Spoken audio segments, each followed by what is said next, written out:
Hello everyone, स्वागत है आप सभी का लक्ष्य सिविल सर्विसेज गोपालगंज के इस यूट्यूब प्लेटफॉर्म पर। मैं शशि स्वागत करता हूं आज के इस नए लेक्चर में। जैसा कि आपको पता है कि इस लेक्चर सीरीज के अंतर्गत हम बिहार के भूगोल या बिहार की ज्योग्राफी को कवर कर रहे हैं। इसके पहले 4 लेक्चर इसके रिगार्डिंग अपलोड किया जा चुका है लक्ष्य सिविल सर्विसेज के यूट्यूब चैनल पे, जिसमें हमने पहले लेक्चर में बिहार का इंट्रोडक्शन पढ़ा था और दूसरे लेक्चर में बिहार की अवस्थिति एवं विस्तार, लैटिट्यूड लॉन्गिट्यूड वगैरह कहाँ पे है बिहार का, ये सारा डिस्कस हुआ था। फिर तीसरे लेक्चर में बिहार की भूगर्भिक संरचना, कौन कौन सी भूगर्भिक संरचना किस प्रकार की पाई जाती है बिहार में, इस पे हमने बातचीत किया था। उसके बाद से चौथे लेक्चर में हम बिहार की भौतिक प्रदेश यानी फिजिकल ज्योग्राफी ऑफ बिहार को कवर किया था, जिसमें अलग अलग पार्ट में उसको हमने देखा था। आज से ये 5वां लेक्चर है बिहार ज्योग्राफी के अंतर्गत, जिसमें हम बिहार में अपवाह तंत्र या फिर बिहार में जो रिवर सिस्टम है उसके बारे में बातचीत करेंगे। कौन कौन से रिवर किधर फ्लो करती है, काफ़ी अच्छे खासे क्वेश्चन इस सेक्शन से पूछे जाते हैं, तो काफ़ी एक इम्पॉर्टेंट लेक्चर है बिहार का रिवर सिस्टम। इसमें हम पूरा कंप्लीट कर लेंगे। तो 25-30 मिनट का एक वीडियो होगा जिसमें पूरे बिहार के रिवर सिस्टम को कहाँ से मतलब पूरा कवर कर लेंगे, ठीक है। तो आइए लेक्चर की शुरुआत करते हैं बिहार में अपवाह तंत्र। तो सबसे पहली बात कि अपवाह या फिर नदी कहते किसको हैं, इसको थोड़ा समझेंगे। फिर अपवाह तंत्र किसे कहते हैं इसके बारे में हम बातचीत करेंगे। फिर नदियों के उद्गम के क्या क्या स्रोत हो सकते हैं, कहाँ से नदी में जल पहुँचता है या कहाँ से नदी को जल प्राप्त होता है, इसके बारे में हम बातचीत करेंगे, ठीक है। इसके रिगार्डिंग आप एक लेक्चर आप भारत में नदी तंत्र पढ़े होंगे तो चीज़ें काफ़ी आसान तरीके से आप समझ पाएंगे। भारत में नदी तंत्र से संबंधित जो टॉपिक है या भारत की जो प्रमुख नदियां हैं वो हमारे टेलीग्राम चैनल पे एक 5-6-7 पेज का नोट्स डाला गया है, जिसमें पूरे भारत की नदियों के बारे में वहाँ पे आपको नोट्स मिल जाएगा, ठीक है। तो रिवीजन करते समय आप उसको देख सकते हैं। Telegram channel Lakshya civil services Gopalganj आप सर्च करेंगे कैपिटल लेटर में तो आपको मिल जाएगा।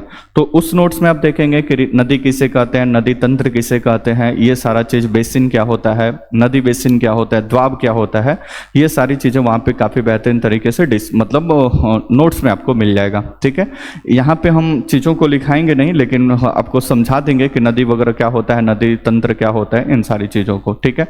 तो नदी या अपवाह का सामान्य सा परिभाषा अगर देखें तो परिभाषा कुछ इस प्रकार से होगा कि कोई भी जल का एक ऐसा प्रवाह जो एक निश्चित मार्ग पे फ्लो करता हो, प्राकृतिक जल का एक ऐसा प्रवाह जो एक निश्चित मार्ग पे मतलब उसका एक निश्चित डायरेक्शन हो और एक निश्चित मार्ग पे फ्लो करता हो, तो इसको हम क्या बोलते हैं, रिवर, या फिर इसको अपवाह या इसी को हम नदी के नाम से जानते हैं।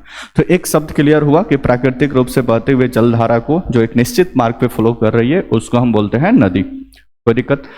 अब इसमें मान लीजिए कि एक मुख्य नदी होगी, मुख्य नदी के साथ साथ इसकी बहुत सारी सहायक नदियाँ, मान लो कि एक छोटा सा रिवर आकर इसमें ऐसे मिलती है सहायक नदी, तो इसको हम बोलते हैं ट्रिब्यूटरी या इसको हम बोलते हैं सहायक नदी, ठीक है। तो कोई एक मेन रिवर है, इसमें बहुत सारी सहायक नदियाँ आकर मिलती है, तो इसको हम बोलते हैं ये सब सहायक नदी है। तो ये हो गया आपका मेन रिवर और ये हो गया इसकी सहायक नदी। एक सब ट्रिब्यूटरी भी होता है, उप सहायक नदी भी। मान लीजिए कि एक बड़ा रिवर है, इसमें ये एक रिवर मिल रही है, अब इसकी कोई एक छोटी सी सहायक नदी है तो फिर इसको बोलते हैं उप सहायक नदी। तो एक मुख्य रिवर, इसके साथ साथ ये सब इसकी सहायक नदी और उप सहायक नदियों का जो समूह होता है, इसी को सामान्यतः ड्रेनेज सिस्टम या फिर नदी तंत्र के नाम से जानते हैं, या इसी को फिर नदी बेसिन के नाम से भी या रिवर बेसिन के नाम से भी जाना जाता है, ठीक है। तो एक बेसिक आपको जानकारी मिल जाए कि नदी किसे कहते हैं, नदी तंत्र किसे कहते हैं, सहायक नदी क्या होती है, उप सहायक नदी क्या होती है। तो एक मुख्य नदी होगा, जैसे बिहार का भी एग्जांपल हम ले लें तो ये मान लीजिए कि एक मुख्य रबर नदी है गंगा नदी। गंगा नदी की बहुत सारी सहायक नदियां हैं, तो ये सहायक नदी।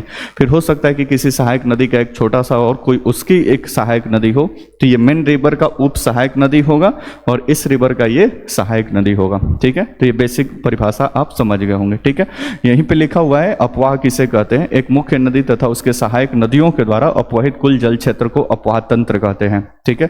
तो एक मुख्य रिवर है और मुख्य रिवर के साथ बहुत सारी छोटी छोटी सहायक नदियां मिलती हैं, तो उन सारे समूह को अपवाह तंत्र के नाम से जाना जाता है। अब आगे बात करें कि ये बिहार का पूरा नदी तंत्र है, ये मैप।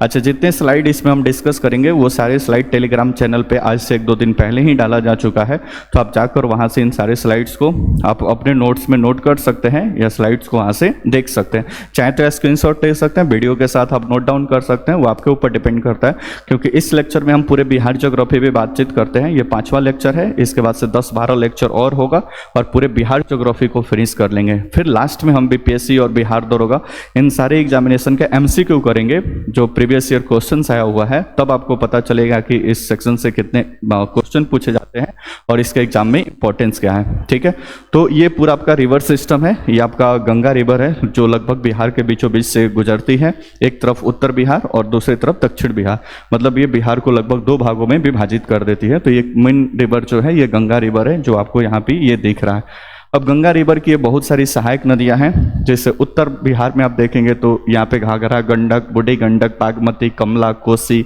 फिर महानंदा रिवर है। दक्षिण से जाएंगे तो कर्मनासा नदी है, सोन नदी है, पुनपुन नदी है, फल्गु नदी है, क्यूल नदी है, फिर आगे जाएंगे तो अजय नदी है। तो उत्तर बिहार से कुछ 7-8 नदियां हैं, फिर दक्षिण बिहार से 5-6-7 नदियां हैं जो जाकर गंगा में मिलती है और पूरे बिहार के नदी पैटर्न को ये आगे बढ़ाती हैं। ठीक है, तो ये आगे मैप में देखेंगे। पहले रिवर सिस्टम को किस प्रकार से डिवीजन किया गया है इसको थोड़ा सा हम बात कर। अब देखिए, बिहार में जो रिवर सिस्टम है उसको 2 पार्ट में सामान्यतः। अच्छा, एक बात आपको थोड़ा सा पता करना है कि नदियों का उद्गम कैसे होता है। ठीक है, तो इसको देखते हैं अभी। तो गंगा नदी जो होता है, गंगा नदी ये बिहार को 2 भागों में विभाजित करती है, उत्तरी बिहार और दक्षिणी बिहार। ठीक है, बिहार में नदियों के प्रवाह का मुख्य कारण उत्तर में स्थित हिमालय तथा दक्षिण में स्थित पठारी क्षेत्र है। अब नदियों को उद्गम कैसे होता है? अब नदियों के उद्गम के लिए 2 स्रोत हैं, या तो ग्लेशियर से जल मिल रहा होगा, यानी बर्फ के पिघलने से, टेम्परेचर बढ़ने से और बर्फ के पिघलने से ग्लेशियर से जल मिल रहा होगा। एक दूसरा कंडीशन है कि वर्षा से भी जल मिल सकता है। तो नदियों के उद्गम के लिए 2 महत्वपूर्ण जो बड़े स्रोत हैं उसमें से एक है कि वर्षा जल उसको प्राप्त हो जाए और दूसरा है कि ग्लेशियर के पिघलने से उसको जल प्राप्त हो जाए। इसके अलावा जल स्रोत के और भी रीजन है। मान लीजिए कि कोई नदी ज़्यादा नीचे डीप में फ्लो करती है तो नीचे क्रस्ट को कटाव करती है, तो नीचे से जो भूमिगत जल होता है उसको भी प्राप्त कर कुछ वहाँ तक टच पहुँच जाता है, तो फिर वहाँ से भी कुछ जल प्राप्त हो जाता है। लेकिन मेनली अगर बात करें तो नदियों के उद्गम के लिए 2 ही ये मुख्य कारण जिम्मेदार है जहाँ से नदियों को ज़्यादातर जल मिलता है। एक है ग्लेशियर और दूसरा है वर्षा जल।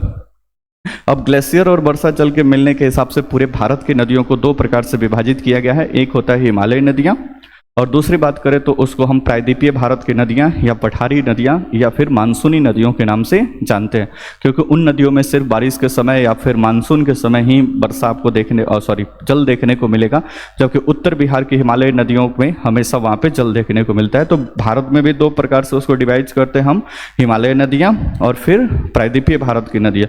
वैसे बिहार में भी अगर बात करें तो बिहार में भी पूरे रिवर सिस्टम को या बिहार में नदी तंत्र को भी 2 भागों में हम बांट लेते हैं, क्योंकि उत्तर बिहार का जो बेल्ट है वो हिमालय से सटा हुआ है। तो उत्तर बिहार की जितनी सारी नदियां हैं वो वार्षिक नदियां या फिर हिमालय नदियां के नाम से जाना जाता है, और दक्षिण बिहार की जो नदियां हैं उनको ज़्यादातर वर्षा से ही जल प्राप्त होता है, वो इसलिए वो प्रायद्वीपीय भारत का जो नदियों के प्रकार है उसके अंतर्गत रखा जाता है।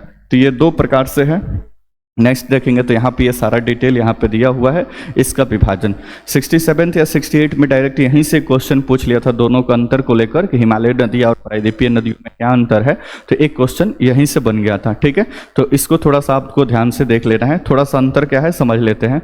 तो हिमालय नदियाँ या हिमालय से निकलने वाली नदियाँ और दूसरी तरफ ये पठार से निकलने वाली नदियाँ, पठारी नदियाँ, या फिर इसी को प्रायद्वीपीय भारत की नदियाँ भी कहा जाता है। तो प्रायद्वीपीय भारत की नदियाँ भी इसको हम कहते हैं। ठीक है, तो देखते हैं हिमालय नदियाँ की क्या विशेषता है। ठीक है, इन नदियों में वर्षा के जल के साथ साथ ग्लेशियर, अभी बोले कि दोनों प्रकार से इसको जल प्राप्त होता है।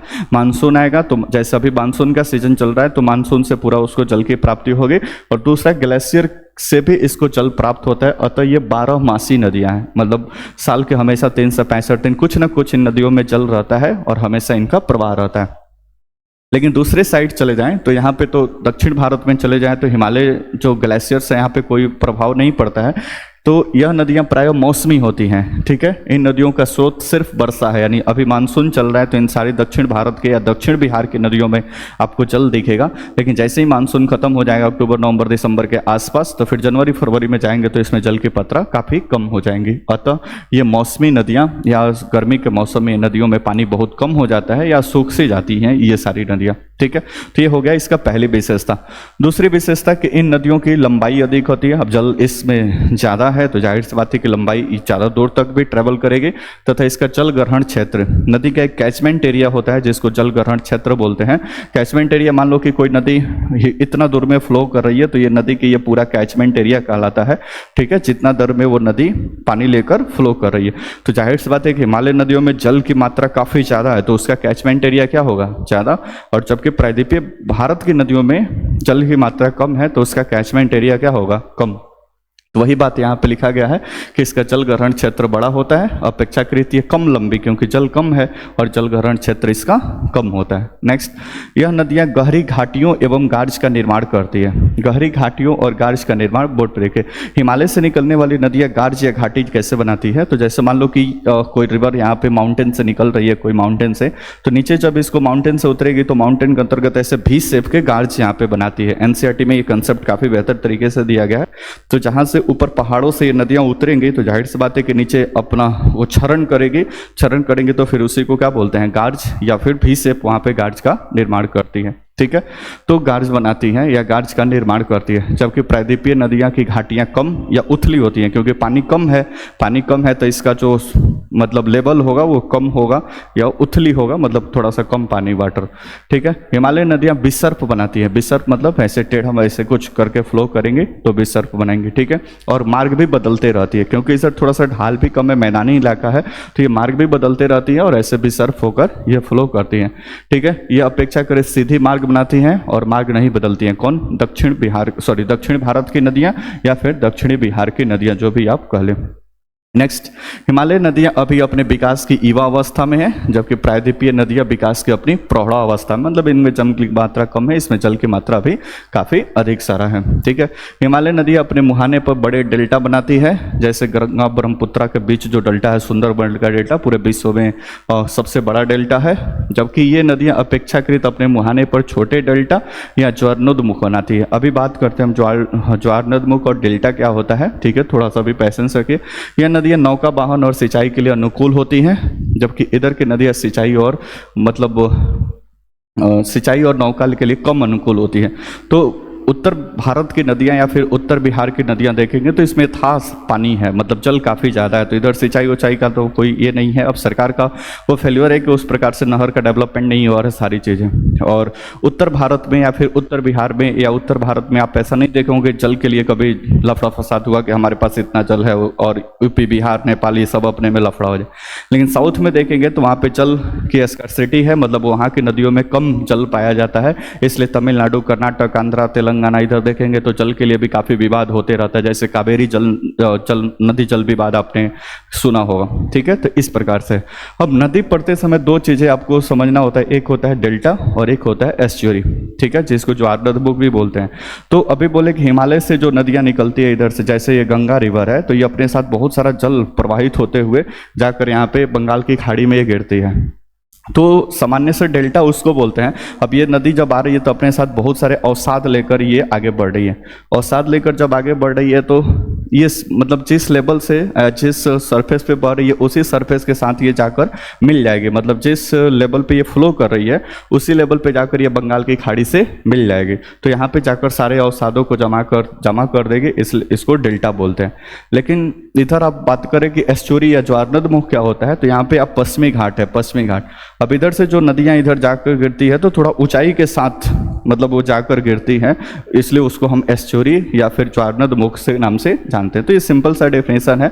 इंडियन ज्योग्राफी का जो नोट्स आपको जो बताए थे कि इंडियन रिवर सिस्टम के बारे में जो टेलीग्राम पे, उसका पूरा डेफिनेशन वहाँ पे दिया गया है। तो समतल रूप से मतलब दोनों यहाँ से रिवर जाए और इसी समतल में जाकर अपना पानी का डिपोजिशन कर दे या पानी डिपोजिट कर दे तो इसको डेल्टा, और थोड़ा सा हाइट से नदी ऊपर से गिर रही है तो फिर उसको एस्चुरी के नाम से जानते हैं। इसलिए यहाँ पे देखते हैं कि नर्मदा, ताप्ती जो भी रिवर्स रिवर्स है इधर एस्चुअरी बनाती है, जबकि इधर की नदियाँ अब हिमालय से होगा तो ये बड़े डेल्टा का निर्माण करेगी, और इधर से कोई रिवर जाएगी यहाँ पे गोदावरी, कावेरी वगैरह, कृष्णा नदी, तो ये छोटे से डेल्टा का निर्माण करेगी। तो एक छोटा सा बेसिक अंतर है, इसको थोड़ा सा समझें। नेक्स्ट आगे, अब एक गंगा रिवर को बिहार के बीचों बीच से फ्लो करती है, तो गंगा रिवर देख ले। अब इसका पूरा फिगर जो अभी बताया कि टेलीग्राम पे जो डाला गया है वो भारत के रिवर सिस्टम में, तो गंगा रिवर का पूरा एक फिगर बनाया गया है भारत के मैप पे, और कहाँ से निकलती है, कैसे, सारी चीज़ें एकदम बेहतरीन तरीके से वहाँ पे दिया गया है, तो आप वहाँ से इसको देख सकते हैं। लेकिन बिहार में चूंकि ये नदी फ्लो करती है, तो बिहार में जो इंपॉर्टेंट फैक्ट्स होगा उसको थोड़ा सा हम देख लेते हैं, ठीक है। तो गंगा नदी उत्तराखंड के गंगोत्री ग्लेशियर से निकलती है, तो ध्यान में रखना है कि गंगोत्री ग्लेशियर है, वहाँ से ये निकलती है। इसकी कुल लंबाई 2525 किलोमीटर है, यानी ये उत्तराखंड से निकलती है, उसके बाद से यूपी ट्रेवल करती है, उसके बाद से बिहार, थोड़ा दूर ये झारखंड भी ट्रेवल करती है, उसके बाद से फिर ये चले जाती है वेस्ट बंगाल, वेस्ट बंगाल से फिर ये पद्मा के नाम से बांग्लादेश में, फिर उधर से ब्रह्मपुत्रा नदी आती है, दोनों मिलकर सुंदरबन डेल्टा के पास अपना जल विसर्जित करती है। तो भारत के ये 5 राज्यों में 2525 किलोमीटर ये फ्लो करती है, यहाँ से लेकर यहाँ तक, ठीक है। तो जिसमें बिहार में इसकी लंबाई है 445 किलोमीटर, तो 2525 में से 445 किलोमीटर ये फ्लो करती है कहाँ पे, बिहार में। देवप्रयाग में अलकनंदा और भागीरथी 2 नदियों के मिलने के बाद इस नदी का नाम गंगा होता है। मतलब एक रिवर छोटा सा निकलती है जिसका नाम है अलकनंदा, एक दूसरी रिवर निकलती है भागीरथी, और दोनों आकर मिलती है देवप्रयाग। प्रयाग का मतलब ये होता है जहाँ पे जो नदियों का संगम होता है उसको प्रयाग बोलते हैं, ठीक है। जैसे प्रयागराज नाम सुने होंगे, इलाहाबाद प्रयागराज, वहाँ पे 3 नदियों गंगा, यमुना और सरस्वती का वहाँ पे मिलन होता है। पहले कभी ऐसा कंसेप्ट था, इसलिए उसको प्रयागराज कहा जाता है, ठीक है। तो 2 नदियों का जहाँ पे मिलन होता है उसे प्रयाग। तो यहाँ अलकनंदा और भागीरथी दोनों मिलती है देवप्रयाग में, और यहाँ से जब ये रिवर कंबाइंड रूप से आगे बढ़ती है तो फिर इसको गंगा रिवर के नाम से जाना जाता है। फिर हरिद्वार पहुँचते हैं, हरिद्वार से फिर आगे बढ़ती है तो ये मैदानी इलाकों में ट्रेवल करते हुए उत्तराखंड, उत्तर प्रदेश, बिहार, झारखंड और फिर वेस्ट बंगाल होते हुए बांग्लादेश में प्रवेश करके बंगाल की खाड़ी में डेल्टा बनाते हुए अपना जल विसर्जित करती है। गंगा नदी भोजपुर नहीं है, भोजपुरी नहीं, ये भोजपुर है। भोजपुर सारण जिलों की सीमा बनाते हुए बक्सर के चौसा के पास प्रवेश करती है तथा कटिहार एवं भागलपुर में सीमा बनाते हुए बिहार से बाहर निकल जाती है, ठीक है। तो ये वाले मैप में जो बिहार का मैप वाले में दिखाए थे, यहाँ पे इस तरह से ये बिहार का आपका मैप है। तो यहाँ से ये एंटर करती है चौसा के पास, और फिर यहाँ से निकलते हुए कटिहार और भागलपुर का सीमा बनाते हुए फिर ये झारखंड से होते हुए आगे निकल जाती है।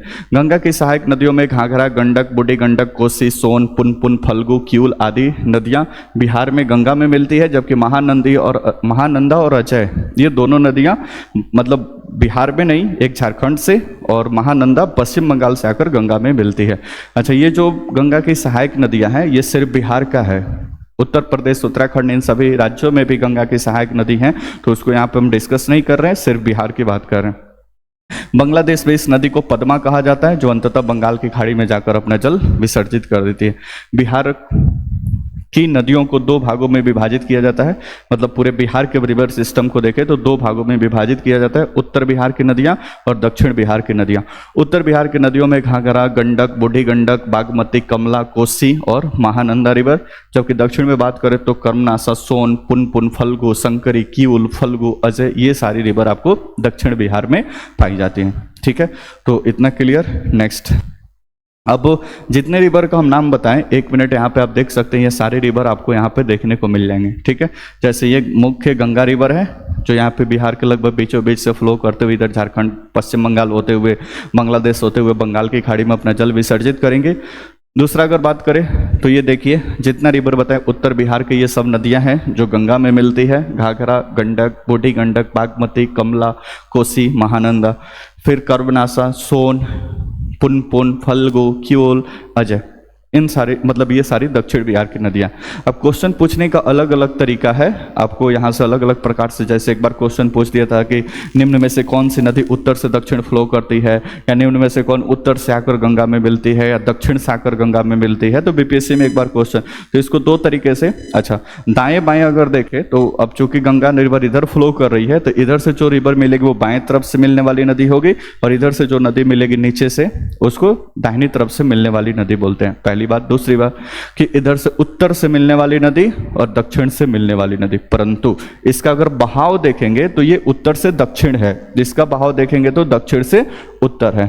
ठीक है, तो सीक्वेंस आपको दिमाग में रखना है, इधर पूरब से पश्चिम, फिर पश्चिम से पूरब, फिर नीचे भी पश्चिम से पूरब, पूरब से पश्चिम, उत्तर से दक्षिण, पूरब उत्तर से दक्षिण या दक्षिण से उत्तर, ये सारी चीज़ें काफ़ी मतलब दिमाग में रखना पड़ेगा आपको। ठीक है, तो ये एक मैप के थ्रू सारी नदियों को दिखा दिया गया है, टेलीग्राम पे ये मैप है, इसको समझ लेना है। नेक्स्ट, अब आगे इसका पूरा एक्सप्लेनेशन अगर हम देखें, पूरा एक्सप्लेनेशन की कौन से रिवर की और कुछ क्या विशेषताएं हैं, तो इस सारे फ्लो चार्ट में जैसे अब उत्तर बिहार की नदियों के बारे में हम बातचीत करने जा रहे हैं। अब यहाँ से क्या क्या चीज़ें आपको स्पेशली दिमाग में रखना है, यहाँ पे तो मटेरियल बहुत सारा दिया गया है, लेकिन जो मुख्य चीज़ आपको दिमाग में रखनी है, एक तो नदी का उद्गम, नदी निकलती कहाँ से है, इसको एक दिमाग में रखना है जो ज़्यादातर क्वेश्चन पूछता है। दूसरा, नदी का मुहाना, ये नदी कहाँ जाकर समाप्त होती है, ये एक थोड़ा सा दिमाग में रखना है कि नदी का अंतिम जल कहाँ पे जाकर विसर्जित हो रहा है। तो उद्गम और मुहाना, ये दो चीज़ पहले दिमाग में रख लीजिए।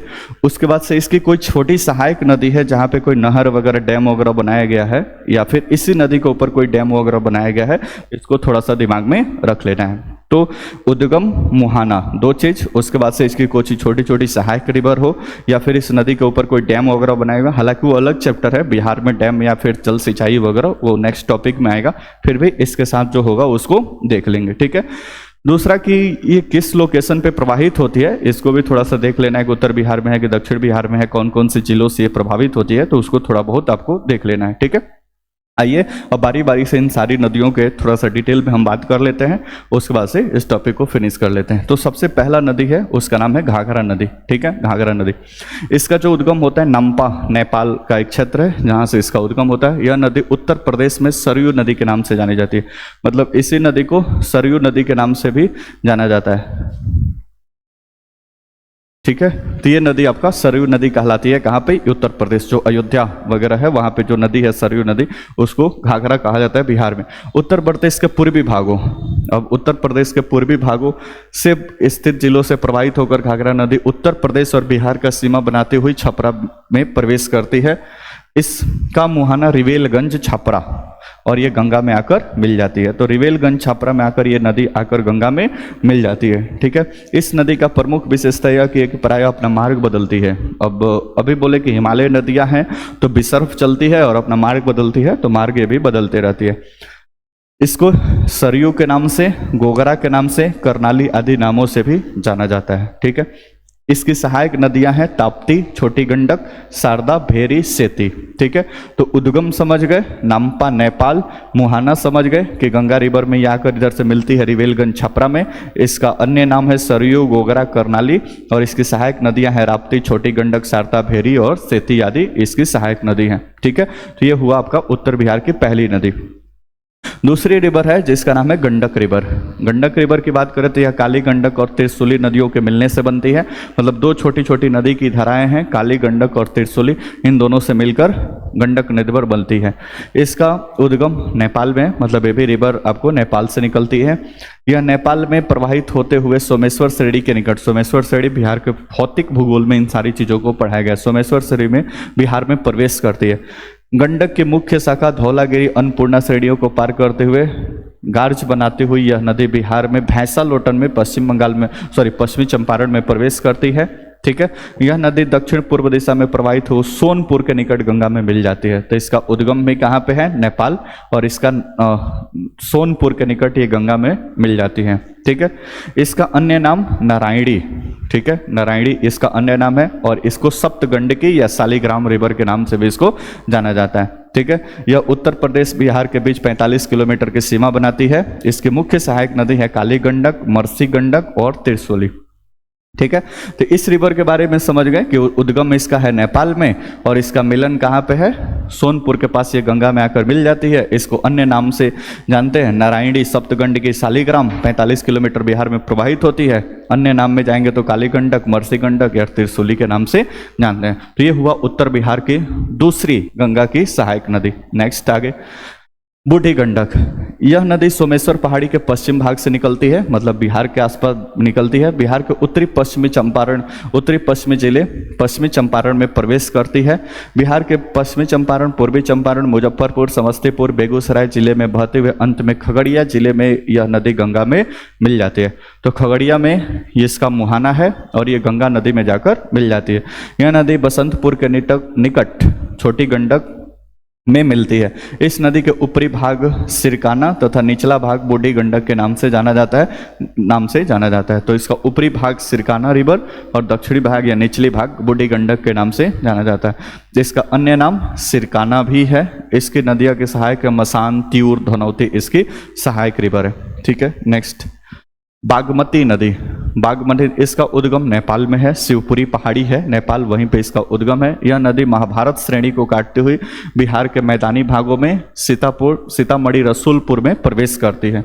ठीक है, यह नदी मुजफ्फरपुर, दरभंगा, समस्तीपुर के क्षेत्रों में बाढ़ लाती है, क्योंकि हिमालय नदियां हैं, पानी की मात्रा ज़्यादा होती है, तो जाहिर सी बात है कि बाढ़ लाती है। पहले यह बूढ़ी गंडक में मिलती थी, परंतु अभी कयाला नदी से मिलकर कोसी नदी की सहायक नदी बनती है।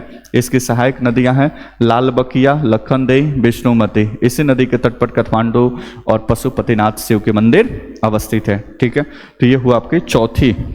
नेक्स्ट कमला नदी। यह नेपाल हिमालय के महाभारत श्रेणी से निकलती है, तो उद्गम समझ गए। तराई क्षेत्र में होते हुए जयनगर बिहार में प्रवेश करती है। आगे चलकर पिपरा घाट के निकट बालन नदी इसमें आकर मिलती है, तो इसकी सहायक नदी है बालन नदी। ठीक है, कमला की सहायक नदी है।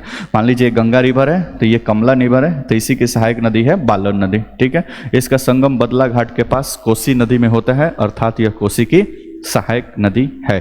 ठीक है, नेक्स्ट कोसी रिवर, काफ़ी इंपॉर्टेंट, बिहार के शोक के नाम से फेमस इस रिवर को आज ये पढ़ते हैं। यह काठमांडू नेपाल में उत्तर पूर्वी स्थित गोसाई धाम के 7 धाराओं से निकलती है, इसलिए इसको सप्तकोशी के नाम से जानते हैं। तो छोटी छोटी 7 धाराएं हैं जिनसे मिलकर ये नदी निकलती है, इसलिए इसको सप्तकोशी के नाम से जानते हैं। यह 7 धाराएं आगे चलकर 3 धाराओं में परिवर्तित हो जाती है, तब यह कोसी नदी का जन्म होता है। 3 धाराओं में जब आ जाती है तब इसको कोसी नदी के नाम से जानते हैं। यह चतरा के निकट बिहार में प्रवेश करती है।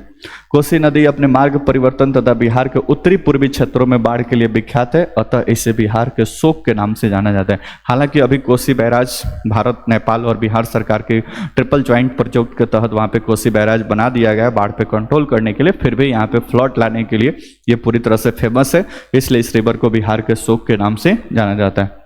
वर्तमान में इसकी लंबाई 120 किलोमीटर है। ये लंबाई नहीं पूछता है, बस कहाँ से निकलती है और इसका मुहाना ये जरूरी है। अतः यह नदी कुरुसेला कटिहार के पास गंगा में मिल जाती है। प्रीवियस ईयर का क्वेश्चन है कि ये नदी कहाँ पे आकर गंगा में मिलती है। इसकी सहायक नदियों में अरुणा, तोमर, दूध कोसी, सन कोसी, इंद्रावती इसकी सब सहायक नदियाँ हैं। ठीक है, नेक्स्ट और अंतिम उत्तर बिहार की नदी है जिसका नाम है महानंदा रिवर या महानंदा नदी। इसका उद्गम दार्जिलिंग पश्चिम बंगाल से होता है तथा यह नदी बिहार के पूर्वी मैदानी भागों से प्रवाहित होती है। हिमालय से उतरने के बाद किशनगंज, पूर्णिया, कटिहार होते हुए पश्चिम बंगाल में गंगा में मिलती है। यह गंगा में बाएं तरफ से मिलने वाली अंतिम सहायक नदी है। ठीक है, तो ये गंगा रिवर है और ये हो गया इसका बायां छोर और ये हो गया इसका दायां छोर।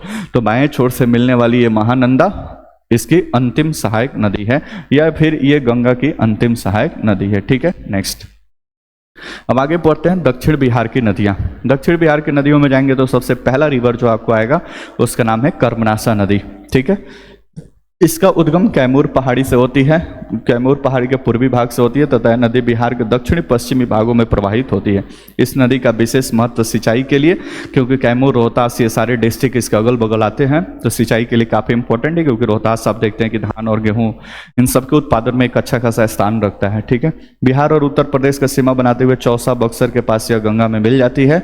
यह दक्षिण बिहार की सबसे पश्चिमी नदी है। कर्मनासा को अपवित्र नदी, जैसे गंगा को पवित्र नदी माना जाता है कि कोई भी जाकर स्नान करता है कि पाप किए हैं तो उसमें धुल जाएगा, लेकिन जस्ट उसका अपोजिट सोचिए, ये अपवित्र नदी है। कर्मनाशक, जो अच्छे अच्छे कर्म किए होंगे, ऐसा मान्यता है कि इसमें आप स्नान करते हैं तो फिर उस सारे कर्म आपका मतलब खत्म हो जाएंगे। ठीक है, ऐसा कुछ होता नहीं है, बस ऐसा है। नेक्स्ट है सोन रिवर। इसकी उत्पत्ति मध्य प्रदेश के अमरकंटक के मैकाली श्रेणी से होती है। अमरकंटक से 2 रिवर निकलती है, एक नर्मदा जो इधर मध्य प्रदेश होते हुए जाकर अरब सागर में मिलती है और ये दूसरी नदी जाकर गंगा में मिलती है। ठीक है, तो यह नदी मध्य प्रदेश के पठारी भाग से बहती हुई झारखंड बिहार के पश्चिमी भागों में प्रवेश करती है। रोहतास तथा भोजपुर की पूर्वी सीमा बनाते हुए गंगा नदी में मिल जाती है। यमुना के बाद गंगा की यह दूसरी बड़ी दक्षिणी सहायक नदी है। इसकी प्रमुख सहायक नदियां हिरंद, कंधार और उत्तरी कोयल इसकी सहायक नदी है। ठीक है, तो काफी महत्वपूर्ण ये सोन रिवर के बारे में। अब मनेर के पास ये गंगा में, पटना में ये जगह है मनेर, वहीं पे ये गंगा में मिल जाती है। नेक्स्ट पुनपुन, यह झारखंड के पलामू, छोटा नागपुर के चौरहाम पहाड़ी से यह रिवर निकलती है तथा औरंगाबाद, जहानाबाद, गया होते हुए फतुहा, पटना में आकर यह गंगा में मिल जाती है। यह नदी वर्षा ऋतु में भयानक बाढ़ की स्थिति उत्पन्न कर देती है, परंतु दक्षिण बिहार में सिंचाई के लिए काफी महत्वपूर्ण नदी है। ठीक है, इसकी सहायक नदियों में मोहराहार, मादर आदि इसकी सब सहायक नदी है। ठीक है, नेक्स्ट फल्गु नदी या निरंजना नदी, यह हजारीबाग पिट के पठार से निकलने वाली निरंजना तथा मोहना नदियों के मिलने से बनती है तथा गया होते हुए अंत में पुनपुन में यह मिल जाती है। पुनपुन की ये सहायक नदी है। ठीक है, यह गया, जहानाबाद, पटना और नालंदा जिलों में थोड़ी बहुत बाढ़ उत्पन्न करती है। गया में फल्गु नदी के पास विष्णुपद मंदिर स्थित है। विष्णुपद मंदिर फल्गु नदी के जस्ट किनारे है। यह पितृपक्ष के दौरान हिंदू धर्म के तीर्थयात्री यहाँ पे आते हैं। फल्गु नदी के किनारे ही गौतम बुद्ध को ज्ञान की प्राप्ति हुई थी। महात्मा बुद्ध या गौतम बुद्ध को ज्ञान की प्राप्ति। तो ठीक है, पितृपक्ष के दौरान यहाँ पे मेला वगैरह लगता है। ठीक है, संकरी नदी, इसका उद्गम हजारीबाग के पठारी क्षेत्र से होता है तथा इसका मुहाना गंगा नदी में है। नवादा के पास इस नदी से नहर निकली गई है जिससे गया और पटना के जिलों में सिंचाई होता है। तो नहर सिस्टम जब देखेंगे तो वहां पे ये सारी चीजें आएंगी। नेक्स्ट किऊल नदी और अजय नदी, ये दो और नदियां हैं। तो किऊल नदी और अजय नदी, ठीक है, इसका उद्गम हजारीबाग के पठारी क्षेत्र के देवघर जहाँ पे भोले बाबा का वो स्थान है, तो अभी तो फेमस होगा सावन में। अंजना इसकी सहायक नदी है। इसका संगम लखीसराय में गंगा में ये मिल जाती है। लास्ट अजय नदी, यह बिहार के चकई पहाड़ी जमुई से उत्पन्न होती है तथा भागीरथी नदी पश्चिम बंगाल में जल विसर्जित करती है। ठीक है, तो जो गंगा रिवर जाती है ना, उसी का एक भाग जो पश्चिम बंगाल से आगे होते हुए जाकर बांग्लादेश में जाकर वो पद्मा कहलाते हैं, उसी का एक रिवर यहाँ पे इसको बोलते हैं डिस्ट्रीब्यूटरी। एक आगे निकल गई, एक यहाँ से मूव करती है भागीरथी, उसी में जाकर ये अजय नदी इसकी सहायक नदी है। ठीक है, तो ये सारा आपका बिहार की नदियां हैं। 7 हम देख ली थी दक्षिण बिहार में, 7 देखे उत्तरी बिहार में, और एक मेन रिवर है आपका गंगा। तो टोटल 15 रिवर का पूरा लेखा जोखा है। अब कौन से रिवर के सामने कौन सा सिटी बसा हुआ है उसको यहाँ से देख सकते हैं। गंगा नदी के तट पर पटना, मोकामा, भागलपुर, बक्सर, मुंगेर, घाघरा नदी का छपरा और सिवान, बूढ़ी गंडक मुजफ्फरपुर, खगड़िया, समस्तीपुर, गंडक नदी हाजीपुर, सोनपुर, पुनपुन नदी फतुहा, पटना। तो ये सब नदियों के किनारे बसे हुए प्रमुख शहर हैं। ठीक है, अब आप मैप को देखेंगे तो काफ़ी बेहतर तरीके से आपको समझ में आएगा। ये अब आप मैप देखेंगे, मैप इसमें सारी नदियाँ यहाँ पे बनाई गई हैं। ठीक है, इधर से जाएंगे तो घाघरा, गंडक, बूढ़ी गंडक, बागमती, कमला, कोसी और महानंदा, कर्मनासा, सोन, पुनपुन, फल्गु, किऊल, अजय, ये सारी नदियाँ हैं। ठीक है, तो ये था आपका पूरा बिहार का रिवर सिस्टम या बिहार के पूरे नदी तंत्र के बारे में, जिसमें सारी चीज़ें A to Z आपको डिस्कस कर दी गई है। टेलीग्राम चैनल पे जाएंगे तो ये सारे स्लाइड आपको Telegram channel Lakshya civil services Gopalganj capital letter में आप डालेंगे तो वहाँ से ये सारे स्लाइड आपको मिल जाएंगे। ठीक है, तो ये हुआ बिहार ज्योग्राफी का 5वां लेक्चर। आपको लेक्चर अच्छा लगा हो तो चैनल पर नए हो तो सब्सक्राइब कर लें और वीडियो को ज़्यादा से ज़्यादा शेयर करें, क्योंकि काफ़ी इंपॉर्टेंट लेक्चर है आगामी बीपीएससी और बाकी सभी एग्जामिनेशंस के लिए। ठीक है, तो अब नेक्स्ट चैप्टर नदियों के ऊपर बने डैम, और फिर डैम के बाद कौन कौन सी कहाँ पे नहर बनाई गई है, ये सारा टॉपिक आएगा जो नेक्स्ट लेक्चर बिहार ज्योग्राफी के लेक्चर 6 में हम इसको देखेंगे। ठीक है, तो ओके, धन्यवाद। वीडियो अच्छा लगा हो तो लाइक और शेयर जरूर करें। धन्यवाद, मिलते हैं हम नेक्स्ट लेक्चर में।